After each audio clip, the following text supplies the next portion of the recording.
Hello everybody. So for those that don't know me, my name is Stephany, and I'm going to take the time to talk about Ruth chapter 3 tonight. So this story really stood out to me because when I was looking at Ruth and her character, Boaz calls her a virtuous woman. So the fact that she needed to be redeemed, that her and her family needed to be redeemed, was almost weird to me, because when I think about being redeemed, I think about having a history and a past where lots of bad decisions were made, where there were regrets, there were things that should have never been said, actions that should have never been done, shame brought to the family. So in the case of Ruth, never shows her doing something bad.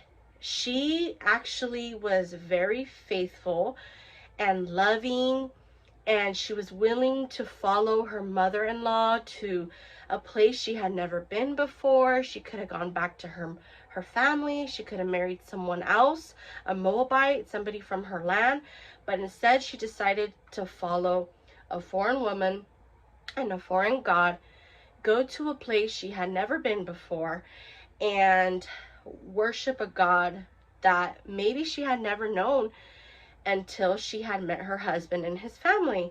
And so this story was really interesting to me because I look at my own life and I look at how I walked away from God at 18 and went out into the world and made choices that I'm not proud of, choices that I wish I hadn't made, but yet God in his mercy and his love has redeemed me and has restored me. And so looking at Ruth, she already had so many cards dealt against her because she was a foreigner and she was a Moabite, which was an enemy of the Israelites, an enemy of the Jews. And she was also a widow and she was poor. So things were against her. But whatever Naomi told her to do, she was willing to do it. And she listened to her as if she were her own mother. So Ruth worked hard, as you can read in Ruth chapter 2. And in Ruth chapter 3, this is when Naomi tells Ruth that it's time for her to settle down and get married and that she should marry Boaz. So she gives her instructions to go to Boaz after he has finished eating and drinking and when he's ready to go to sleep in the threshing floor, for her to go and uncover his feet and lay at his feet. And to me, that's something that requires humility, to be able to lay at someone's feet and wait for them to wake up. And it says he woke up around midnight, probably because his feet were cold, because they were uncovered. And he's like, "Who's there?" And she said, "It's your servant Ruth." And she basically gave him a marriage proposal because she was asking if he would redeem her and her family, if he would marry her and put her under his protection. And so I can't imagine how nervous she must have felt. She didn't know if he was going to say yes, if he was going to say no, if he was going to shun her, if he was going to accept her.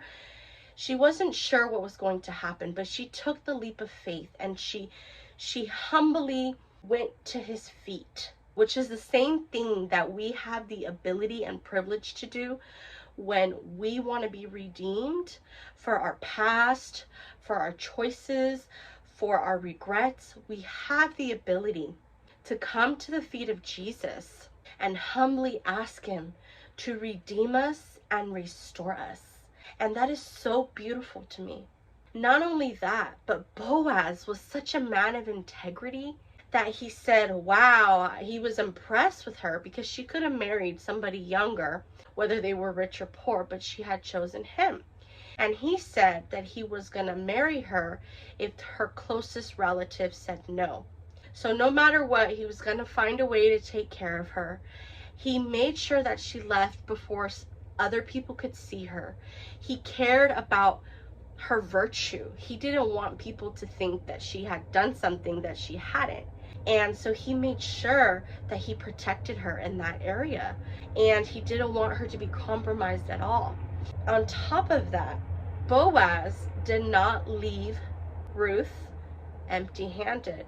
He gave her 6 cups of barley before she left and put it in her coat.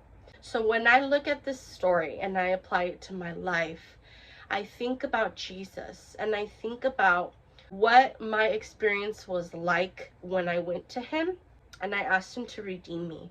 It was life-changing. It was amazing.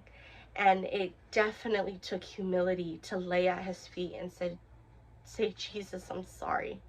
I messed up. I walked away from you. I hurt you. I made poor choices. I said things I shouldn't have. Please forgive me and redeem me.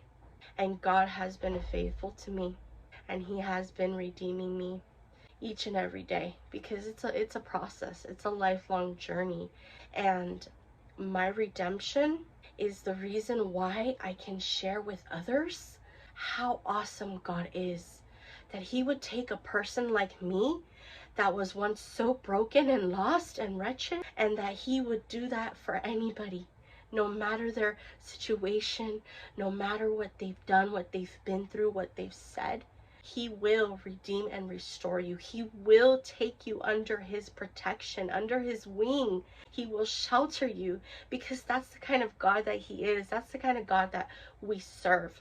And God is a God of virtue, and he protects our virtue, and he will never ask us to do anything that compromises us. Just like Boaz didn't compromise Ruth's integrity in any way, because he truly cared about her. He wanted to take care of her, and he didn't have to. And finally, just like Boaz did not let Ruth leave empty-handed, when we spend time at Jesus' feet, when we humble ourselves and are in his presence, we will never leave empty-handed. We can't, because God blesses us with so much love and peace and joy that we can't help but share his light to the world. So I hope that this short devotional inspired you today. May you all be blessed.